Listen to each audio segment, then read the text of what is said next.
Merci pour la fidélité que vous témoignez à la radio-télévision Vermeil Conservation de la Nature. Mesdames et messieurs, bienvenue dans votre émission Savoir en parler. Nous nous excusons pour ces légers retards, dit indépendamment de notre bonne volonté. Vous savez, la technique a ses caprices, mais au moins nous sommes là. L'essentiel que nous sommes là parce que c'est un rendez-vous que nous avons pris avec vous. Les questions des consommateurs aujourd'hui est sur la table. On ne sait pas qu'est-ce que les consommateurs congolais consomment ou qu'est-ce qu'ils bénéficient actuellement. Les situations étaient un peu compliquées. Du jour au lendemain, les prix qui changent sur les marchés, que ce soit les prix des denrées alimentaires ou des biens de première nécessité, on ne fait que subir une certaine pression sur les marchés. Les économistes analysent cette question. Il est également non seulement économiste, mais également président des associations des consommateurs. Il s'appelle M. Patrice Mouimosoko. M. Patrice, bienvenue. Bonjour, messieurs les journalistes. Voilà, ça fait un bon bout de temps. Vous ne parlez plus des consommateurs. Qu'est-ce qui s'est passé? Vous avez trouvé que la situation des consommateurs s'est améliorée ou quoi?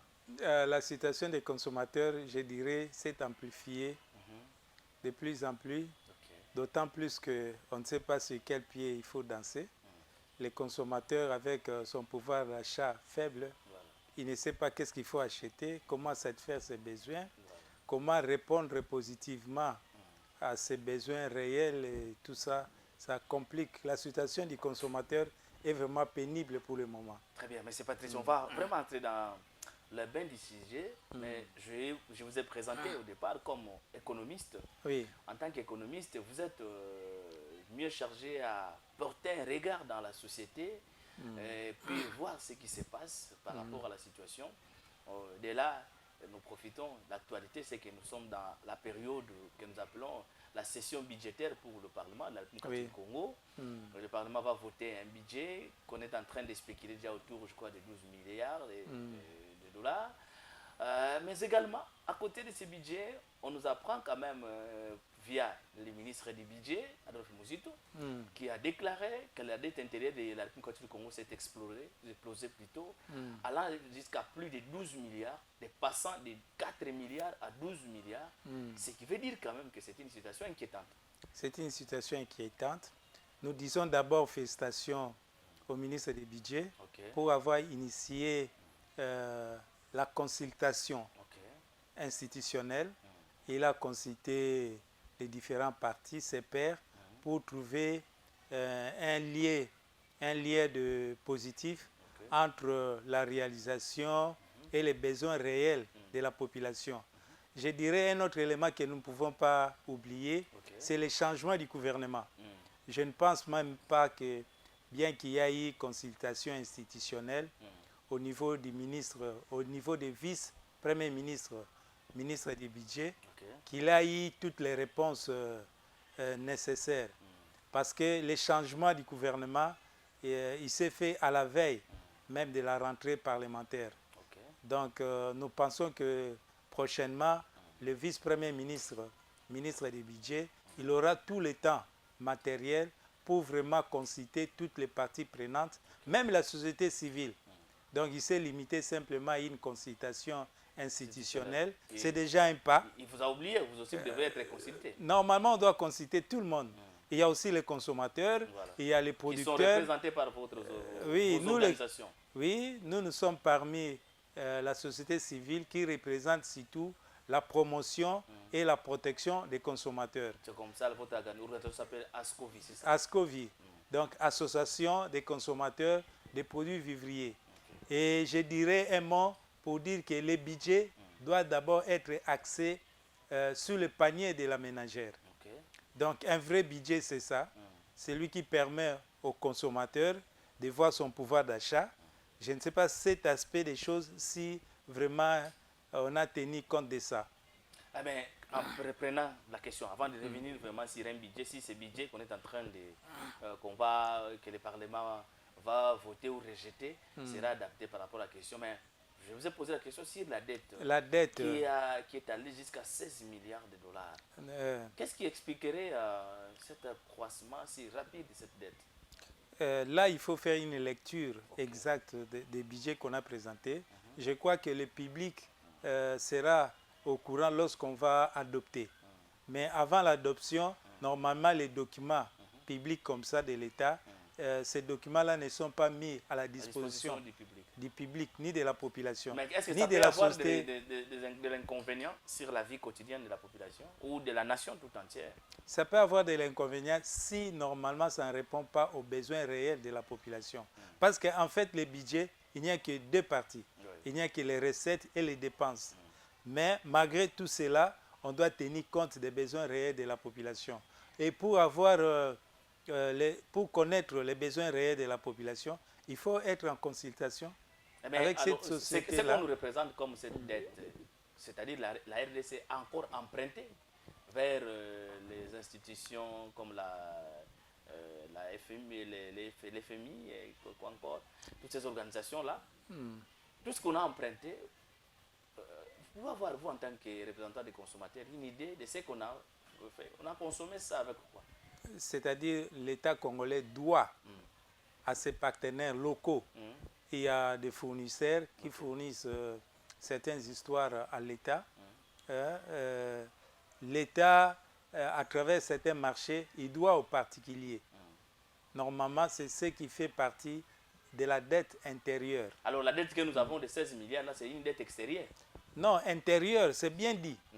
Dette intérieure, c'est-à-dire l'État doit à ses partenaires, donc l'argent, surtout aux nationaux. Donc si on comprend très bien, de manière simple ou dans un langage des Kinois, on dirait l'État ça qui Fouka.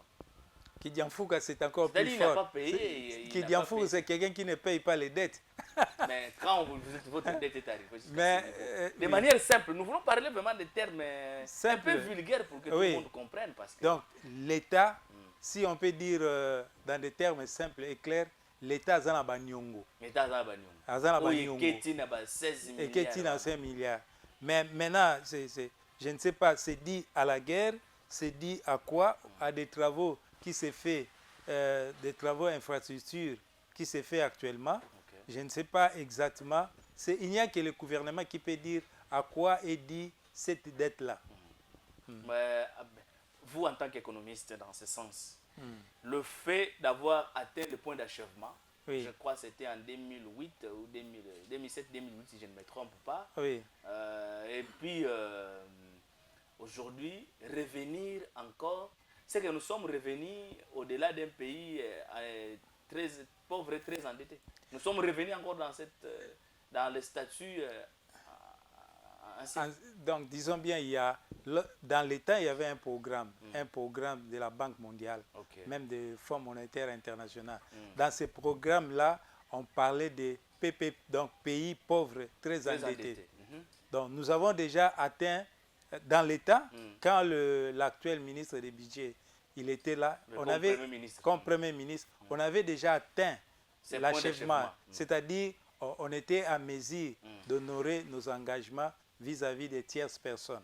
Mais maintenant c'est que nous sommes encore redescendus. Nous sommes encore redescendus, si on peut dire dans ces termes-là, pour dire que nous devons honorer nos dettes. C'est pour cela, je pense, avec les budgets, ce qu'on cherche dans ces budgets ici, comment honorer les dettes de l'État. Mais si on doit avoir un budget pour honorer des dettes, quand est-ce qu'on pensera au développement? Là, c'est une autre question. Parce que lorsqu'on parle de développement, ce sont des investissements à long terme. À long terme. Même à moyen terme aussi. Même à moyen terme. Mais maintenant, les difficultés que nous avons, c'est de faire le développement, au même moment payer les dettes. Donc, je crois que si on veut être réaliste, l'État ne saura pas tout d'un coup honorer ses engagements. Peut-être il va s'asseoir sur une même table pour trouver une échéance pour honorer ses dettes. Est-ce que nous ne risquons pas de vivre une situation cyclique, c'est-à-dire ce qu'on a vécu l'année passée, c'est ce qu'on vivra aussi cette année, malgré ces budgets qui arrivent, qu'on arrive à voter? C'est comme si pour nous c'est devenu une routine au Congo. Chaque année, c'est la même situation que nous vivons. Nous décrions le social qui n'a jamais été toujours amélioré, qui ne date pas. C'est une question qui ne date pas d'aujourd'hui, depuis très longtemps. Nous posons toujours la même question. On vote toujours les budgets et on voit les députés se battre à gauche tout comme de droite, mais beaucoup plus pour leurs avantages. Je dirais simplement que c'est une question d'engagement et de personnes. Vous voyez l'actuel Premier ministre, vice-premier ministre, ministre du budget, c'est un expert, quelqu'un qui connaît la matière. Il connaît bien son domaine. Est-ce que son expertise pourra changer quelque chose? Ça peut déjà changer. Ça peut déjà changer. Par exemple, dans quel angle? Parce qu'il a déjà été comme Premier ministre. Il était Premier ministre, mais je pense... Là où il était chef du gouvernement, la situation n'a pas changé. Oui, mais c'est la politique. Il faut bien gérer les dépenses. C'est ça. À son époque, est-ce qu'on dirait qu'il a bien géré les dépenses? Il a essayé de travailler. Lorsqu'on change des experts à la matière, il y a des fois, celui qui vous remplace, s'il ne parvient pas à bien travailler, vous retombez sur le même cas. Vous avez un spécialiste en économie qui est au ministère de l'économie. Vous avez un spécialiste au niveau du budget. Oui. Mais pensez-vous quand même que ce sont aussi des anciens qui ont déjà travaillé dans des fonctions, l'un dans une fonction plus élevée que celle-là, l'autre dans, je crois, dans la même fonction, non, du côté budget. Est-ce que vous croyez quand même que cela pourra apporter quelque chose? Ici, il ne s'agit pas de quoi. Ici, il s'agit de l'engagement de l'ensemble du gouvernement. Donc, ce n'est pas de manière isolée. Ce n'est pas de manière isolée. Et en plus de cela, l'environnement que nous avons ici, c'est un environnement qui est différent dans les temps. Et en plus de cela, la population n'est plus ce qu'elle était dans les temps. Donc, les enjeux économiques sont vraiment différents de ce qu'on avait dans les temps. Donc, les acteurs économiques, surtout la première dame, la première ministre, les ministres, les vice-premiers ministres, les ministres de l'économie et les vice-premiers ministres, les ministres du budget, doivent se mettre ensemble pour aller de l'avant. Les uns, on veut créer les troïkas et vont créer quoi pour apporter un plus? C'est ça la grande difficulté. Si chacun a une philosophie seule, mais je pense que la meilleure manière de travailler, c'est d'aller vers le programme du gouvernement. Le programme du gouvernement, dans son ensemble, veut améliorer le pouvoir d'achat, veut donner de l'emploi à la jeunesse. Ça, ce sont des écrits, M. Patrice. Ce sont des écrits, mais les économistes, est-ce que vous croyez aussi à ça? Croire, c'est autre chose. Il faut se mettre au travail. Quand vous observez, il y avait même, prenons par exemple, il y a un programme qui est les 6 priorités du gouvernement. Le Premier ministre avait lancé, qu'elle appelait programme d'urgence. Oui, dans ces programmes d'urgence, parce qu'il y avait des interventions qui devraient se faire. Mais dans ces programmes d'urgence, si vous évaluez aujourd'hui, je ne pense pas que même les 40% a été déjà exécuté. Quand vous voyez ça, qu'est-ce que vous sentez, vous, pour les consommateurs? Parce que maintenant, là, vous devez revêtir la peau des consommateurs. Quand vous voyez que ces programmes d'urgence, c'est-à-dire il y a une situation malsaine qui était là par rapport à la vie des consommateurs, maintenant, cela n'est pas aussi exécuté correctement. Oui. Les programmes d'urgence est basé sur certains produits, tels que le maïs, les maniocs, les soja, tout cela. Les biens de première nécessité. Les biens de première nécessité. On n'a pas encore atteint, comme vous venez de dire, même les 10%, même les 20%. Parce qu'il faut, pour atteindre tous ces programmes-là, il faut aller à l'intérieur. Aller à l'intérieur, donner des outils. Dans ces programmes, il y avait, comment on appelle ça, l'aménagement des routes des desserts agricoles. Oui. Je prends l'exemple, la route reliant Kisantu à Kimvula, dans le Congo central. Ça faisait partie des routes comme ça, des routes, je crois, Kenge, si je crois, jusque vers Tembo, quoi que ce soit.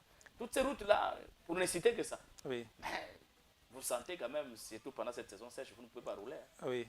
Et ce qui se fait actuellement dans la capitale, nous voyons qu'on est en train d'aménager les routes. Mais les routes les plus importantes aussi, ce sont des déserts agricoles. Là, il faut aider les producteurs à acheminer ces produits du centre de la production au centre de la consommation. Vous défendez quel consommateur? Les consommateurs quinois ou les consommateurs congolais? Parce qu'il y a quelqu'un qui m'a posé cette question. Généralement, la cause que M. Patrice, avec leur organisation de défense, c'est la cause de tous les Congolais ou bien des Quinois en particulier? C'est de tout Congolais. Parce que nous avons des membres même à l'intérieur. Si même les producteurs, lorsqu'il produit et il ne parvient pas à évacuer ses produits, il ne parvient pas à avoir l'accès au marché. Donc, c'est-à-dire, même le producteur, il a des difficultés. Non simplement d'avoir des outils, des semences, des intrants pour travailler, mais son pouvoir d'achat est faible parce qu'il ne saura même pas faire étudier ses enfants, aller à l'hôpital. C'est pour cela, ça demande vraiment une conjugaison des efforts de tout le monde. Vous, aujourd'hui, quand vous regardez la situation socio-économique de la population, en termes de ce qu'il y a comme consommation, qui vous pointez du doigt dans votre action? Dans quel sens? Sur tous les produits que vous voyez sur les marchés. Oui. Quand vous voyez, vous venez de dire vous-même que c'est le calvaire avec les transports dans la ville province de Kinshasa. Oui, oui, oui. Vous levez d'un bon matin, les conducteurs eux-mêmes fixent le prix des transports. Et même les trajectoires, ce sont eux-mêmes qui déterminent. C'est comme si les ministres des Transports, provincial tout comme national, je ne sais moi, n'existaient plus. Oui. Quand vous voyez cette situation, oui. qu'est-ce que vous vous dites en tant que représentant des consommateurs? Nous allons dire que les responsabilités sont partagées pour être justes au milieu. C'est-à-dire, comment se fait-il les matins, par exemple, vous quittez Rond-Point Ngaba sur Victoire, on vous met 1500 actuellement les matins. Après, vers 12 heures, on va vous mettre 2000 francs. Vers le soir, les mêmes courses, les mêmes trajets deviennent 3000 francs. Donc, il y a des fois, même l'itinéraire, en principe, si on suit la législation routière, l'itinéraire doit être marqué. Voilà. Et même les tarifs, les montants doivent être marqués. Mais tout ça n'est pas fait. C'est-à-dire, le ministère des Transports a une grande responsabilité. C'est vraiment une faillite de ce côté-là. Nous aussi, les consommateurs, nous devons dire aussi non lorsque les prix est majoré. Et vous devez avoir aussi le courage de dire je ne monte pas dans ces bus parce que c'est 3000. Donc c'est pour cela que je dis les responsabilités sont partagées. Vous donnez la faute aux consommateurs ou la grande responsabilité revient d'abord à l'autorité qui doit réglementer le secteur? Parce que quand vous dites que vous ne montez pas, vous ne ferez pas pied aussi de là jusque là où vous partez. Mais celui qui est les transporteurs doit sentir que les consommateurs ne sont pas d'accord avec ces montants-là. Pourquoi vous voulez que les consommateurs prennent sa responsabilité alors qu'il y a un État qui est censé de réglementer tout ça? Actuellement, le pouvoir en place doit travailler avec la société civile, avec les privés. L'État de lui-même ne peut pas trouver des solutions crédibles dans tous ces problèmes. Donc l'État doit toujours travailler actuellement avec la bonne gouvernance. Il doit travailler avec les privés et voir la société publique. Mais quand vous voyez cette situation, vous, en tant que les représentants des consommateurs ou l'organisation qui défend les consommateurs, avez-vous initié même une action vers le ministre des Transports provincial qui s'est illustré à une certaine période à réglementer certains embouteillages, mais depuis un certain temps, il est porté disparu. On ne sait plus. Qu'est-ce qui se passe La continuité, ça c'est la continuité dans l'action de l'État qui manque. Donc à un certain moment, on a vu, lorsque un receveur qui crie les transports, d'ailleurs ils ne disent pas 1000 francs, ils disent 100. Au lieu de dire 2000, on dit 200. Au lieu de dire 3000, on dit 300. Bon. Donc, des langages codés. Des langages codés. Et à un certain moment, le ministère des Transports, que ce soit provincial, que ce soit national, il avait ses agents sur place. Et on a arrêté. Et les transporteurs, ils avaient aussi peur de fixer les prix de n'importe quelle manière. Donc, quand il y a relâchement, à ce moment-là, les transporteurs et les receveurs aussi, n'oubliez pas, il y a aussi les chargeurs qui sont là, comme des courtiers, si on peut dire comme ça. Des courtiers dans le secteur des transports. Dans les transports, qui mettent les prix aussi de leur manière. Est-ce qu'on pouvait avoir dans l'organisation de manière correcte, est-ce qu'on pouvait avoir cette catégorie de personnes qui font varier même les transports dans le terrain sur le terrain comme ça? Cela montre qu'il y a un désordre, simplement. La logique des choses demande à ce que les transporteurs puissent se conformer à la loi. Ça, c'est la logique des choses. Mais lorsque une tierce personne se présente comme quelqu'un qui est là pour faciliter, qui crie à la place des receveurs, au lieu d'écrire, par exemple, Kingasani, Yasuka, lui, il est là, il crie, et par après, il attend un 500 francs, ou bien un 100 francs, ou bien 200 francs. Ça, c'est vraiment biaisé. Mais quand vous regardez cette situation, comme nous sommes dans la partie qui concerne les transports, est-ce que les députés provinciaux, tout comme, comme nous parlons plus de Kinshasa, les députés provinciaux ne sont pas plaisants vis-à-vis du ministre des Transports? Parce que jusque-là, il n'a jamais été interpellé, on n'a pas vu, on ne sait pas peut-être si ça s'est fait en commission ou en cachette, on ne sait pas. Mais on n'a pas vu une action initiée contre le ministre des Transports par rapport à cette situation. Mais c'est aussi une situation qui dérange la vie de la population. Vous venez de le dire, les transports varient selon les heures à Kinshasa pour la même course ou le même trajet. Est-ce qu'ici, les députés provinciaux ne sont pas plaisants? Je pense que les députés provinciaux, ils sont vraiment en faillite dans cette matière-là. Parce qu'ils devaient quand même interpeller les ministres des Transports, soit provincial, soit national. À un certain moment, nous avons vu au niveau du gouvernement urbain de la ville de Kinshasa tenir des réunions pour sensibiliser les responsables des bus, tout ça, et voir même l'association des chauffeurs pour qu'il y ait une concertation, pour qu'il y ait une solution. Mais depuis lors, les choses sont arrêtées. Des consultations qui n'ont abouti à rien. Jusque-là, rien. Mais au début, on sentait quand même tout ça bouger. Mais à un certain moment, il y a eu une léthargie. On ne sait pas ce qui se passe. Comme nous sommes dans le même secteur, maintenant, c'est le permis de conduire. On sent quand même qu'il y a une forte pression par rapport aux surveillances des permis de conduire. Pourquoi la même rigueur qu'on met pour les permis de conduire n'est pas mise dans la réglementation aussi des prix et des trajets? Mais dans les permis, c'est tout à fait clair. On aura un 100 $. C'est clair, non? Et dans la réglementation, il faut attendre que les choses aillent de l'avant. Ça, c'est du côté négatif dans la gestion de la chose publique du côté de l'État. Donc l'État n'est pas là simplement pour renflouer ses recettes ou bien ses caisses. L'État est là pour réglementer aussi, suivre. Donc l'action de l'État doit être permanente. Le cas est évident, ce qui se passe actuellement au rond-point Ngaba. Vous avez vu vers rond-point Ngaba, on a détruit, de démolir. Mais les vendeurs, les gens qui vendent ne sont pas inquiétés. Et même ceux qui ont donné des titres de propriété, il n'y a aucune action contre toutes ces personnes. Comment vous justifiez ça? Dans les temps, donc il s'agit maintenant de voir que prévoit la réglementation en cette matière-là. Donc dans les temps, je pense que la réglementation avec le gouvernement qui vient de passer, on pouvait aussi interpeller les cadastres. Tous les services qui ont signé les documents, parce que ces gens-là qui occupent ces milliers, ils ne sont pas venus parachuter. Soit ils ont acheté et ils ont obtenu des documents officiels faisant foi au titre de propriétaire. Mais ils vont se lever d'un bon matin, voir quand même on est en train de démolir leur parcelle. Vous ne voyez pas qu'aussi là, c'est aussi un peu de l'injustice parce qu'on n'a pas condamné les agents de l'État qui ont donné ce titre. On a vu même dans d'autres pays au monde, on pouvait condamner même des morts.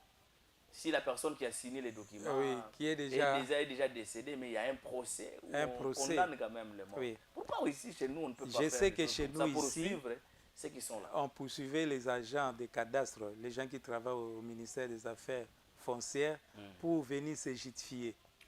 À un certain moment, même la loi allait dans ce sens-là. Mais avec celle qui était à la tête, c'était le ministre Akassia, qui a mené des actions. Maintenant qu'elle n'est pas... avait même interdit la vente de 5 mètres. Oui, mais maintenant qu'elle n'est pas là, je ne sais pas si les remplaçants, il aura continuité ou pas. Donc c'est toute la problématique qui concerne concevoir des personnes qu'on a démoli leur maison. Vous les classez ou pas des consommateurs? Mais ce sont aussi des consommateurs. Tout le monde est consommateur. Mais tout ce qu'on fait comme usage, pourquoi on est vous consommateur. ne faites pas quelque chose pour eux? Parce que actuellement, il y a ceux qui souffrent déjà de tensions, il y a ceux qui sont en train de faire des crises. Il y a des gens qui il y a ceux qui meurent même. Qui meurent. Parce qu'ils ont tout investi là. Voilà ce qui leur arrive. Le problème qui est là, il faut que la personne puisse avoir ses documents cadastrales. Si vous avez vos documents, vous vous présentez à la commission, ça doit être une commission urbaine, et donc, qui s'occupe des démolitions. À ce moment-là, vous pouvez trouver gain de cause. Mais si vous n'avez pas de documents, là, ça devient encore très difficile. Comment quelqu'un peut avoir une parcelle sans documents? Dans les milieux comme de Rond-Point-Ngaba, ce n'est pas quand même un lieu de périphérique. Rond-Point-Ngaba, c'est entre la commune de Lemba et la commune de Ngaba. De l'autre côté, c'est même Selembao. Donc, si vous avez vos documents, là, vous pouvez espérer. Mais c'est interdit de construire de manière anarchique. Ça, on n'encourage pas. On n'encourage pas. Mais au moins, comment ils ont pu obtenir les documents? C'était passé par fraude, par influence, et comment? Les questions restent toujours pendantes. Pourquoi? Parce que vous pouvez avoir des documents qui ne sont pas vrais. Nous savons tous comment fonctionne l'administration chez nous. Au lieu d'aller chercher les documents à la voie officielle, vous cherchez par des personnes des agents, on vous donne de faux documents. En principe, avant qu'on vous donne les documents, il y a toute une direction au ministère des Affaires étrangères, au ministère foncière. Il y a ce qu'on appelle, ils ont des cartes, des cartographies. Donc des experts passent pour évaluer la situation. Ils ont déjà des cartes dans leur service. Quand vous parlez d'un coin, ils peuvent consulter la carte. Est-ce que cet endroit est occupé? Cet endroit est réservé à quoi? Donc, parce qu'il y a aussi des espaces verts qu'on ne peut pas construire. Mais si vous allez là-bas, dans leur service des domaines, ils vont vérifier. Ils vont vous dire, là où vous voulez acheter, c'est bon. Là où vous voulez acheter, c'est faux. Est-ce qu'on ne peut pas numériser ces services comme ça s'est fait ailleurs? Une fois que vous voulez vous acheter quelque chose, et puis vous entrez de manière à travers le numérique, vous avez toutes les informations possibles.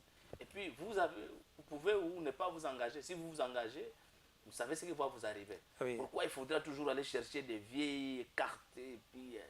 je crois, si vous suivez très bien les informations, au ministère des Affaires foncières, actuellement, il y a un programme dans ce sens-là. Un programme qui est en vue pour numériser tout ce qui est cadastre. Ça, on espère quand même à quelque chose. Oui. Alors, vous avez cité ici des maniocs. Certains même font des spectacles pour dire quand même que les prix des colos à foufou est triplé, comme ce qui x3, les gobelets des haricots également dans le même sens. Les gobelets, c'est 4 000, 3 500. Voilà, on sent quand même que tout ce que nous consommons, les hommes attendent états scindés. Vous êtes resté silencieux, mais c'est pas. On n'est pas resté complice. Non, on n'est pas complice. Ce que je pouvais dire, il y a une différence. Nous sommes de la société civile. Nous allons avec nos doléances auprès des autorités. Les autorités, de leur côté, ils doivent aussi faire d'urgence parce que le peuple, je vous assure, est asphyxié avec la hausse des prix. Donc, quitte à eux de voir dans quelle mesure ils peuvent résoudre les problèmes. Néanmoins, ce que je sais et ce que je sais avec certitude que le ministre actuel est tenté de se débattre pour trouver des solutions dans ces domaines-là, surtout de la hausse de l'économie. Il se bat. Il avait envoyé les enquêteurs, les inspecteurs sur le terrain pour inspecter. Combien de fois ces inspecteurs vont descendre sur le terrain? Donc chaque ministre qui arrivera, il enverra ses inspecteurs. Mais ces inspecteurs ont toutes les données des études antérieures et de l'évolution du prix sur les marchés. Pourquoi ils ne prennent pas de décisions? Il faudra toujours des études. Parce que ces études la payent mieux peut-être, M. Patrice. Les études, bon, ça paye pour ceux qui vont sur le terrain, qu'il aura de faire des missions. Mais ce n'est pas ce qui est important. Ce qui est important, il faut aller à la source. La source, c'est quoi? Ce sont les producteurs. Parce qu'à peine, je crois que on vient de lancer la campagne agricole. Bon, comment ça va se faire? Comment ça va se faire? On ne sait pas encore. On remet, on promet aux agriculteurs et aux petits exploitants qu'ils auront des engins tels que des tracteurs, ils auront des intrants. Ils vont les donner aux petits exploitants où on verra les députés entre eux se reconstituer en petits exploitants, des ministres, les frères des PDG, tous ces mondes-là. Ce sont eux qui deviennent maintenant des agriculteurs pour bénéficier de tout ça. Oui, vous avez tout à fait d'accord compte tenu de l'expérience passée. Avec l'expérience passée, on pensait qu'on peut remettre à un petit exploitant agricole des engins tels que les tracteurs, tout ça. Mais on a vu tout d'un coup ces engins se retrouver entre les mains des députés. Qui ne sont même pas des agriculteurs. Qui ne sont même et pas qui n'ont aucun hectare à exploiter. Oui. Est-ce que ça, ce n'est pas aussi une mauvaise foi? Ou tous ceux qui sont élevés, ce sont eux qui ont la facilité de ramasser ce qui pouvait tomber même dans l'assiette de la petite population. C'est quoi cette manière? Donc, il faut, même avec la campagne agricole, moi je pense que le ministre de l'Agriculture et de la Sécurité alimentaire et celui de développement rural, ils doivent d'abord identifier tous ces agents-là, aider les petits exploitants à se réunir sous forme de coopératives agricoles et aider ces gens-là réellement à mieux s'organiser, non simplement avoir des outils de travail, les former avec de nouvelles méthodes agricoles. Vous êtes sûr que cette campagne ici marchera ou bien c'est comme toutes les autres campagnes qu'on a eues, on a annoncé et puis plus rien? Bon, ce qu'on peut déjà dénoncer ou bien reprocher au gouvernement dans la campagne agricole, de ne pas associer plus des acteurs. Donc les vrais agriculteurs, ils ne sont pas associés. C'est ça le grand problème. Parce qu'ici, par exemple, on a lancé pour Kinshasa, je crois que c'était vers Malougou, on a lancé ça. Mais on n'a pas vu d'abord le travail qui consiste à identifier toutes les organisations, même de la société civile qui travaille dans l'agro-pastoral. Parce que vous avez beaucoup de structures qui travaillent dans l'agro-pastoral. Certains sont dans l'élevage des poissons, d'autres dans l'élevage des bétails, des volailles.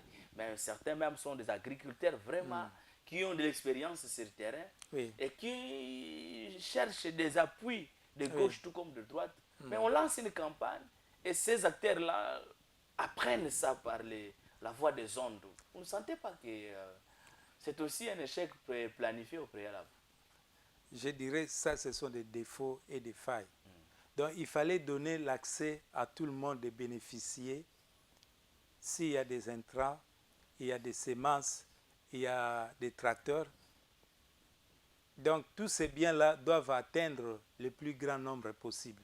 Mais les grands problèmes, lorsqu'on revient au ministère de l'Agriculture et de la Sécurité alimentaire, ils disent pour que vous soyez identifié chez eux, vous devez d'abord payer $250. Oui, parce que vous devez avoir les certificats d'enregistrement et la vie favorable. Oui. Et vous voyez que tout exploitant n'est pas à mesure d'avoir $250, bien qu'il travaille très bien. Et puis, comme vous venez d'évoquer cette question, vous avez, c'est là qu'on sent quand même que vous êtes informé de la question des consommateurs. Vous savez que la vie favorable, depuis le ministre qui est parti, on n'octroie plus ça parce que avant cela, il y avait des intrants agricoles et des matériels qu'on devrait remettre à plusieurs organisations. Et la condition, c'était celle-là que vous dites. Mais il y a eu un engouement de gens qui commençaient à se faire enregistrer et puis bénéficier de tous ces biens. On a stoppé, même ceux qui ont payé par la voie normale, qui sont vraiment des vrais acteurs. Aujourd'hui, subissent cette rigueur. Ils n'ont plus des avis favorables provenant de du ministère de l'Agriculture. Ça aussi, c'est de l'anarchie aussi pour... Là, c'est vraiment une barrière. Donc, ce que l'État doit faire, c'est d'aller vers les vrais acteurs et travailler dans la transparence. Et lorsqu'on veut aider, il faut enlever des barrières telles que $250. C'est trop pour tout le monde. Est-ce qu'un agriculteur, qu'est-ce qu'il peut vendre si facilement pour avoir $250, c'est difficile. Et la lenteur administrative qui fait que, au lieu que quelqu'un qui se présente sur le lieu, même s'il a donné l'argent, il doit être répertorié et identifié le même jour. Voilà. On ne doit pas passer et puis un connaître mois, 2 les mois. sites où il doit exercer, ses activités. Donc c'est un problème sérieux. Un problème épineux, je dirais, que le gouvernement doit revoir ses calculs. 250, c'est trop pour les petits exploitants. Voilà. Je pense quand même que c'est un cri d'alarme que vous lancez au ministère de l'Agriculture. Je pense que ça peut changer, ça peut, pour faciliter que ces agriculteurs soient à norme. Bon alors, comme on cherche tous ces documents-là, où les paysans, pour ceux qui sont à Kinshasa, oui, mais les paysans, qu'est-ce qu'ils feront pour avoir ces documents? Comment ils doivent faire? Vous voyez un agriculteur du village. Et d'ailleurs, là au village, ils ne connaissent pas tout ça. C'est que c'est là, nous n'aurons pas des intrants. Donc, c'est question d'organisation dans tout cela. Dans chaque province, avec les programmes de 145 territoires, je crois qu'on devait décentraliser les systèmes de distribution des intrants, des semences au niveau du gouverneur.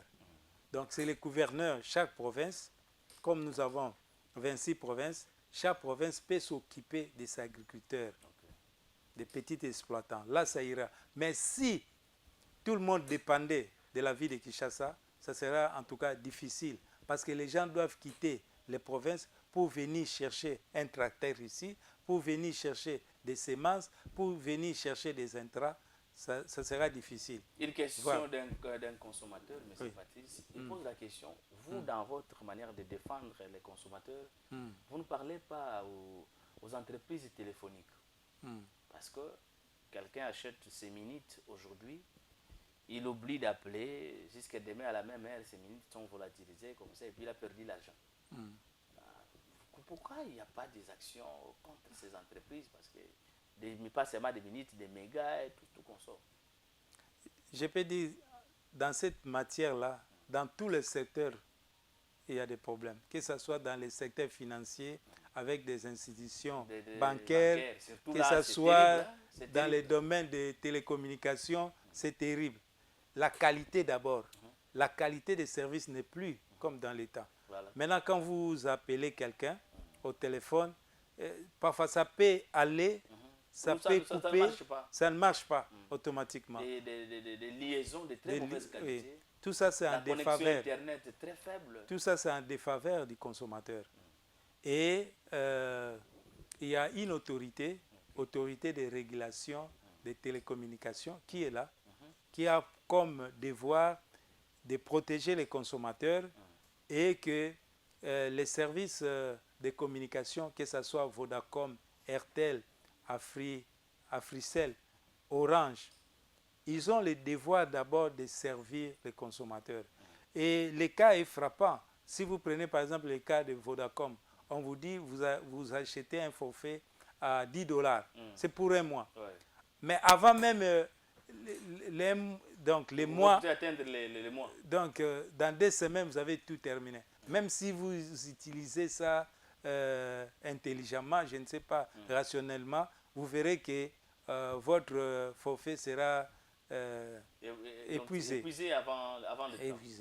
Donc là, ce sont des problèmes que nous lançons un cri d'alarme, que la haute autorité de régulation des télécommunications puisse prendre ça en charge.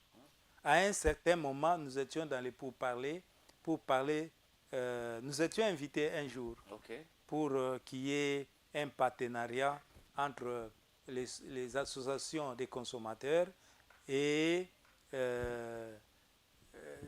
les responsables des sociétés de communication sous l'égide de Haute Autorité de Régulation des Télécommunications, RTP. RPTC. Oui. Cette rencontre a abouti à quoi?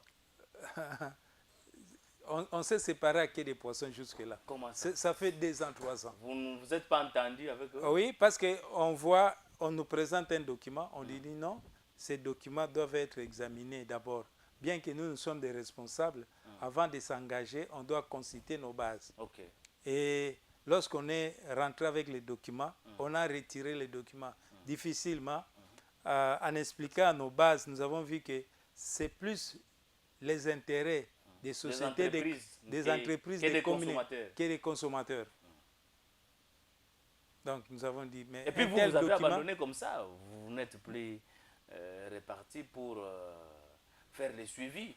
Donc vous-même aussi, vous êtes coupable. C'est lui qui a l'autorité de réunir sur une même table les sociétés de communication, Vodacom, Airtel, Orange, tout cela avec les associations de consommateurs. C'est la haute autorité.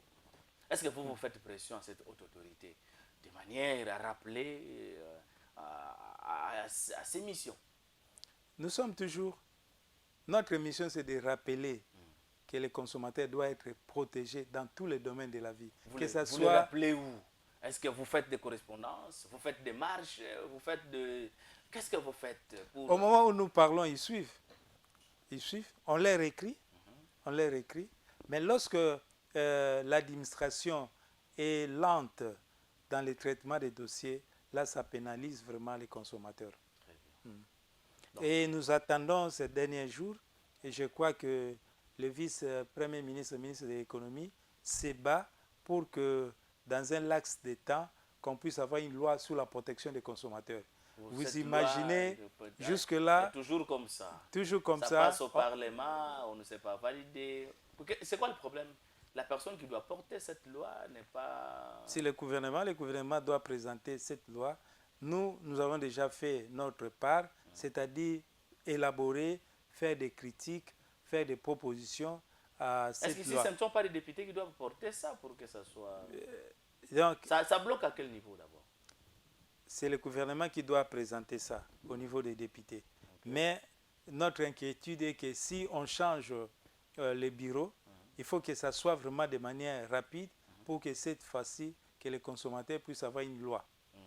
Une loi. Donc jusque-là, il n'y a aucune loi qui... Aucune loi. Malgré que nous sommes plus de 100 millions d'habitants, les consommateurs, juridiquement, n'est pas vraiment protégé. C'est comme dans la jungle.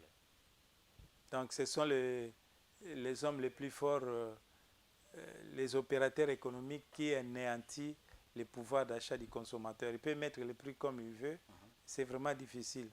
Il faut qu'il y ait une loi sur la protection des consommateurs. En République démocratique du Congo, nous avons l'habitude de chanter, nous sommes grand pays. Grand pays de taille.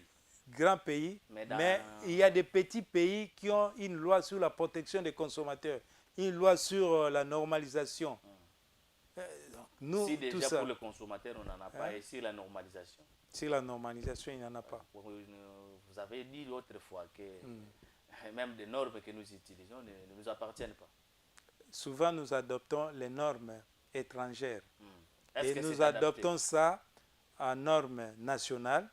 Et pour le moment, on est dans les 200, 256, 280 normes nationales adoptées. Donc les normes régionales, internationales, nous adoptons ça. Et nous-mêmes, nous ne sommes pas en mesure d'élaborer nos propres normes. Nous-mêmes, quand vous allez avec cette idée, on vous dit non, on n'a pas d'argent, on n'a pas d'argent, on n'a pas d'argent. Parce qu'il faut faire appel aux experts. Et ici au Congo, on n'a pas des experts qui peuvent réfléchir de la sorte. On a des experts. Et pourquoi on ne peut pas les associer? Tout ce qui est qui appartient à la vie de la nation, c'est...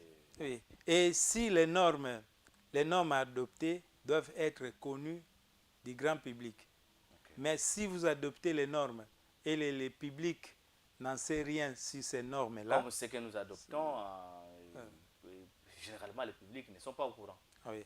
Donc il y a un travail de vulgarisation, parce que même, vous voyez, même à ce qui concerne les barres de fer, que ce soit pour les ciments, les ciments, il y a aussi des ciments qui polluent la nature, qui ne répondent pas aux normes, et des ciments qui sont toxiques.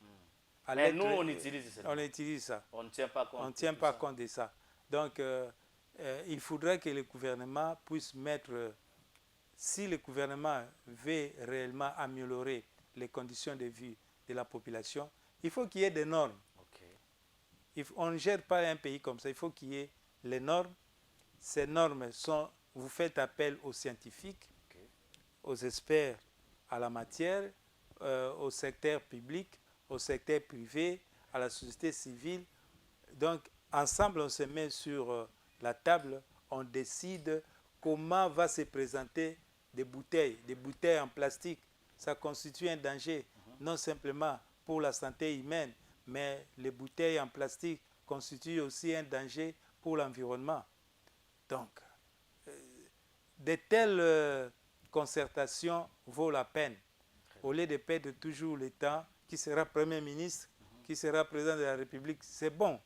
Mais c'est mieux aussi de s'occuper de la vie du consommateur. Très bien. Je pense que c'est par ces mots que nous allons nous séparer, M. Patrice. Oui. S'occuper de la vie des consommateurs, c'est mieux que chercher à avoir des postes. Nous disons merci pour avoir répondu à notre invitation. Oui. Un grand merci à vous. Merci aussi à toutes personnes qui nous ont suivis.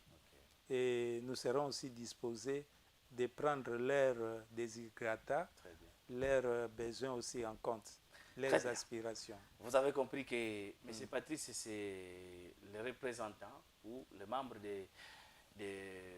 d'une organisation de droits des consommateurs congolais. Alors, à chaque fois que nous avons une préoccupation allant dans cette matière, nous l'appelons pour qu'il parle de ce qu'il y a dans ce domaine. Nous vous disons un grand merci d'avoir suivi votre émission Savoir en parler. Merci à toute l'équipe technique, à Redi Mouvoum, Rodrigue Bonda et puis Patrick qui était derrière la caméra. Quant à moi, je vous retrouve prochainement dans un autre numéro. D'ici là, portez-vous bien. Bon, tu te programmes sur la télévision verte. Au revoir. Au revoir.